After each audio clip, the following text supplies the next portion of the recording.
everyone. I'm Christophe Bourbier. I'm the managing director of what we call now Thunes Collection.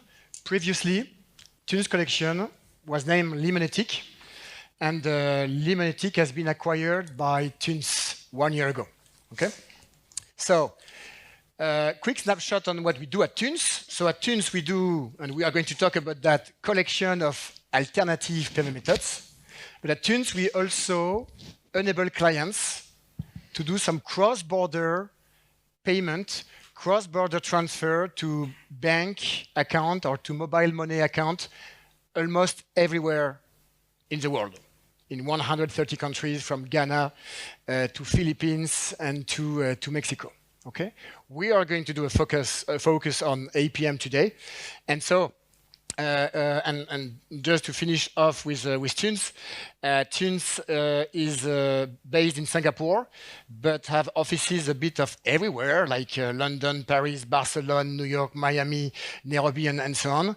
We have a few different financial institutions as well to enable us to move the money around the world. And as you can see, at Thunes Collection, we have more than 300 alternative payment methods, and we cover around 70 countries, okay? 15 billion of transactions per year as well.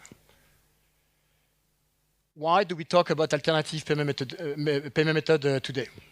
Why does it matter? It matters because, as we said, and we have some different figures.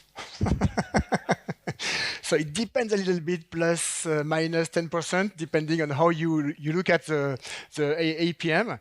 But what we know for sure is that we have a lot of APM in the world. We believe that we have around 500 key alternative payment methods in the world. And more importantly, we believe that within 2 years, those payment methods will represent, in terms of transaction, 2/3 of the global online and mobile transaction. You said 70%. I don't know if it's 70, if it's 60, or if it's 80. What we know for sure is that those trends are amazingly big, and that when I launched Limenetic 15 years ago, it was around 20%, mainly with PayPal, online, purely. Okay, so the increase has been amazing for the last few years during that decade. Okay, there are many different growth factors that explain that amazing increase. I'm going to focus on 3 of them that we believe are the key ones. First of them, we know that mobile wallets are growing, and we believe at Thunes is just the beginning. So, one number. We believe, again, depend on the way you look at the market. We believe that in that world, we are 7 billion, if I'm correct, people in the world. And if you take aside the kids, that are not using yet mobile wallet, not yet, almost 1/4 of the population in the world is using a mobile wallet. That's crazy. And again, I don't want to feel like or sounds like the old guy here, but when we launched Limenetic 15 years ago, again, it was like, first we had no smartphone at that time, if you remember. And then at that time, it was purely, online wallet, again, PayPal, and it was like 100 million users only. Okay? So it has grown amazingly. It has been an amazing increase, and as you can see, there is still a lot of room for improvement or for acceleration here among wallets. Okay, and as you know, with that Gen Z generation, as they are crazy, I'm sure you have some of them at home, as they are crazy about smartphone and so on, it will even be even bigger. Okay. And also that mobile wallet sometime, or that those wallets are sometime a bit complex. It's kind of a big word, and we put a lot of things into what we name wallet. But there are different categories of wallet if you think about it. First, you have those XPay. or XPay wallet. Does XPay wallet like Google Pay or Amazon Pay? It's a wallet, but at the end, it is a credit card that you put into your mobile phone. And then those wallets, they are an extra layer, I would say, or a digital solution that make it easier to use your credit card at the end. Okay? But then you have those other form of wallet, QR code wallet, where there is no credit card. Okay, there are some amazing famous ones like Alipay, for instance, or like DanaPay in Indonesia. And then, last but not least, you have what we call the mobile money. And mobile money comes mainly from Africa, because in Africa, before they had some smartphone, they used to buy airtime with their Nokia 2620. So they used to buy some airtime with some SMS.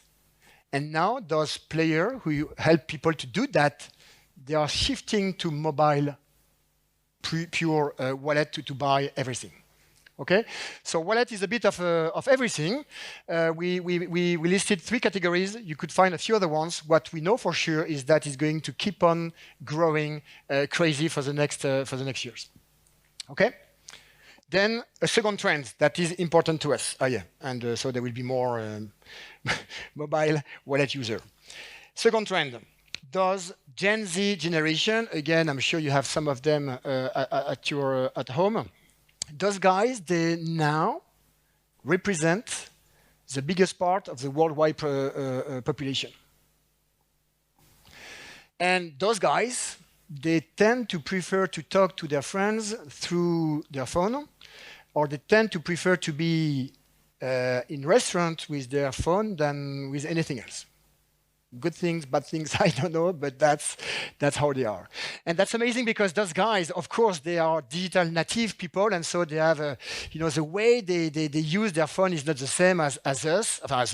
I don't know, there might be some Gen Z people in the audience here. I'm X, if I'm correct. I'm an X, Generation X, so I'm a bit different. But so those guys, they for some of them, we call them as well Zoomers, it depends on countries, but they don't have any bank account, okay? And the relationship they have with digital is very different from the previous generation, obviously, okay?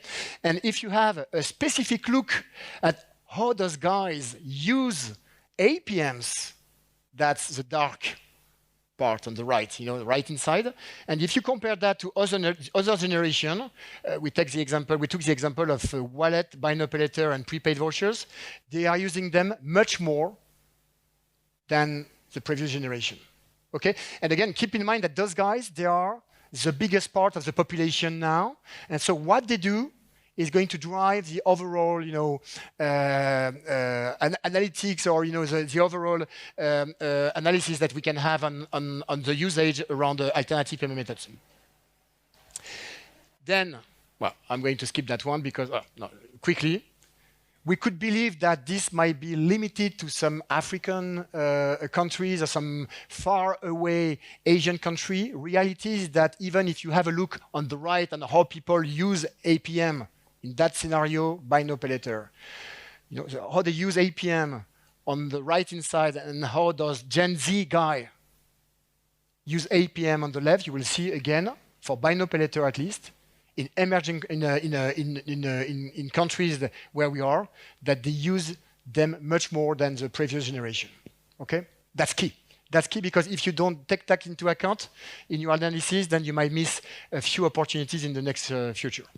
Then, last but not least, we have some new technology, or I would say new compliant, new regulation also that will drive the evolution of the APM. And here I'm going to make a focus on the buzz payment method that we have now, which is the open banking. And open banking, if you have a look at the bottom sentence, 2 years ago, open banking, it was like 25 million users. If you compare that with 1.5 billion wallet user, that's very little. That is very little. But then if you see how much this has evolved in the last 2 years and in the next 2 years, it's a multiplication by 5 or 6.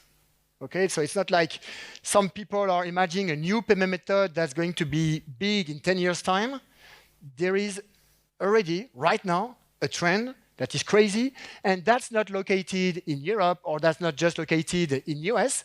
If you look at what is happening right now in the world in terms of regulation and in terms of innovation, you can see that thanks to those two components, regulation, where the country, the state, the regulator wants that to happen. They push for that to happen.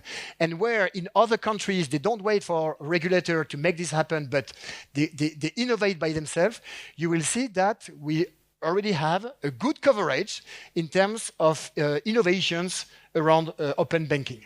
Okay, and we just believe it's going to be the beginning of the story here. So in the next future, for sure, you are going to have a lot of more and more and more open banking type of payment,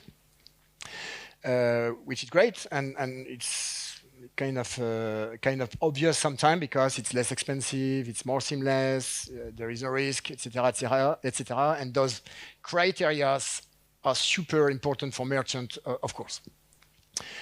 Okay, so. Thunes, how can we help?